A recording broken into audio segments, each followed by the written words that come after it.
یکی از ساده ترین و کم هزینه ترین تغییرها در چهره و استایل شما تغییر مدل موی شماست.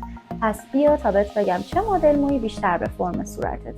بهترین فرم صورت فرم بیضی شکل هستش، چون تقریبا هر مدل مویی با این فرم چهره تناسب داره.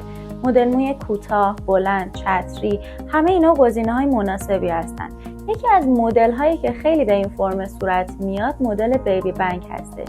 ولی شما اصلا این مدل رو توی ایران امتحان نکنید، چون نتیجه خوبی نه. اگر صورت گردی دارین پس بهتره سراغ مدل‌هایی برین که صورت شما رو کشیده‌تر نشون میده.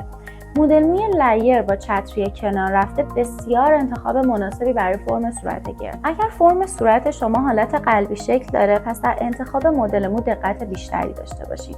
استخوان‌بندی صورت شما به این صورته که گونه‌های پهن و چون و فک باریکی دارید. پس بهتره در انتخاب مدل مو مدلی رو انتخاب کنید که بخش پایینی صورت شما رو کشیده‌تر نشون بده. بهترین مدل برای این فرم صورت مدل باب بدون زاویه و چتری هستش. ولی اگر گردن کوتاهی دارین کلا بیخیال مدل چتری بشید. اگر فرم صورتتون مربع شکل هستش بهتره با مدل مو به صورتتون انحنا بدین.